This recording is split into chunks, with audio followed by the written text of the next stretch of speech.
জগতের বিষয় হলো মঙ্গলের মঙ্গলের প্রাণভোজী যাদের কিছু জল মৌলিক চাহিদা যা রসাতল ধনী হয় বিজ্ঞান বিস্তৃত লোক আত্মে টাকা তবু গবেষণা হোক। আমি এই বিষয়ের বিপক্ষে নিজের মতবাদ রাখবো। আচ্ছা, আমার বিপক্ষের বন্ধুরা প্রায় সকলেই বলে গেলেন যে আমাদের এই যান্ত্রিক গবেষণার মাধ্যমে জীবন অনেক সহজ এবং সরল হয়েছে। হ্যাঁ, এই কথাটা ঠিক। আমরা গাড়ি, বাস, ট্রেন এগুলো আগে ছিল না, আমাদের হেঁটে যেতে হতো যেখানে, সেসব নির্মিত হয়েছে। এছাড়া টেলিভিশন এবং টেলিফোনের মাধ্যমে আমাদের যোগাযোগ সংক্রান্ত সমস্যা দূর হয়েছে। তাছাড়া আমাদের বাসস্থান আগে থেকে অনেক বেশি সংরক্ষিত। কিন্তু এখানে একটা প্রশ্ন, সহজ জীবনে কি সঠিক জীবন? তেমনটা জরুরি নয়। কারণ সঠিক জীবনের ক্ষেত্রে আমাদের তিনটে জিনিস খেয়াল রাখতে হবে। প্রথম, মৌলিক চাহিদা সম্পন্ন হবে। দ্বিতীয়, ক্রমান্বয়ে বিকাশ হবে। এবং তৃতীয়ত, সামগ্রিক উন্নয়নের কথা ভাববো। এবার যদি আসি যে মৌলিক চাহিদার কথায়, তাহলে আমাদের মৌলিক চাহিদাগুলি কি কি রয়েছে? আমাদের মৌলিক চাহিদা রয়েছে জল, খাদ্য, শুদ্ধ হাওয়া এবং স্বাস্থ্য। এই চারটিকে আমরা মৌলিক চাহিদার মধ্যে ফেলতে পারি। সর্বপ্রথমে যদি জলের কথায় আসি, তাহলে আজকে দিনের পর দিন যান্ত্রিক গবেষণার কারণে ভূগর্ভস্থ জলের পরিমাণ কমে যাচ্ছে। দক্ষিণ ভারতের জলের দাম দিন দিন বেড়ে যাচ্ছে।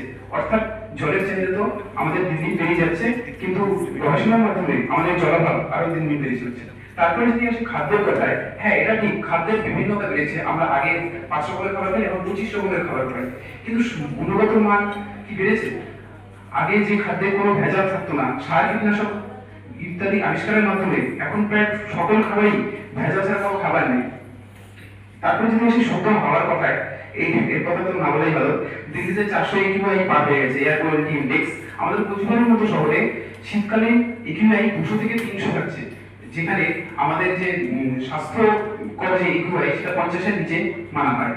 এরপরে যদি আসি স্বাস্থ্যের কথায়, অনেকে বলবে হ্যাঁ যান্ত্রিক গবেষণার ফলে প্রচুর পরিমাণ মেডিকেল সায়েন্স বিকাশ লাভ করেছে, ধরুন প্রচুর হাসপাতাল তৈরি হয়েছে এবং ওষুধ তৈরি হয়েছে। হ্যাঁ, কথা ঠিক, কিন্তু মেডিকেল সায়েন্সের একটা কথা রয়েছে, precaution is better than cure.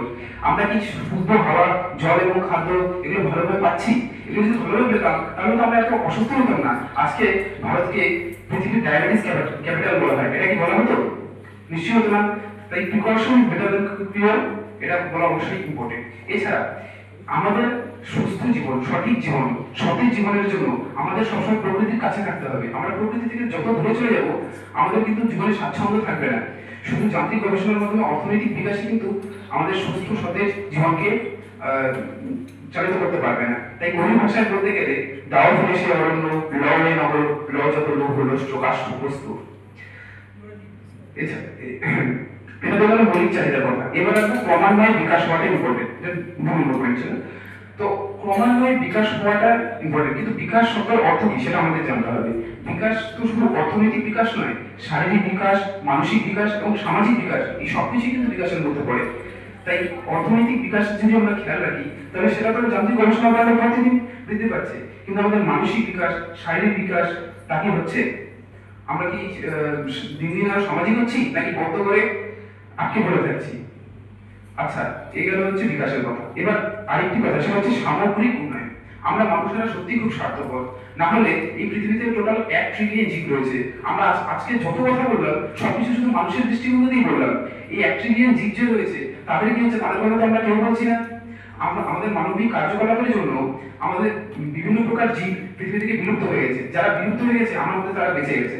কারণ আমরা যারা রয়ে গেছে তাদের জন্য যে জীবনটা তৈরি করছি, সেটা নরকের থেকে অধিক। কারণ আজকে কোনো বন্য প্রাণীর কাছে কোনো বাসস্থানের জায়গা নেই, তারা খাদ্যাভাবে শুকিয়ে পড়ছে, আমরা সমস্ত গাছ কেটে নিচ্ছি, তারা থাকবে কোথায়? তাই সামগ্রিক উন্নয়নের কথা আমাদের মাথায় রাখতে হবে। আমরা দেখি জলবায়ু সংরক্ষণে বিভিন্ন সম্মেলন হয়, সেখানে আমাদের রাষ্ট্রনেতারা প্রাইভেট জেট নিয়ে সেখানে উপস্থিত হয়। এর থেকে বড় আয়োজন কিন্তু আর কিছু হতে পারে না। যাই হোক, তো তারপরে কি আমরা গবেষণা করবো না? গবেষণা থাকবে না, গবেষণা তো হবে, কিন্তু আমাদের যে বিষয় সেখানে লেখা রয়েছে লাস্ট লাইনে, সেটা হচ্ছে আত্মে টাকা তবু গবেষণা হোক, এটার সাথে আমি সমর্থন করি।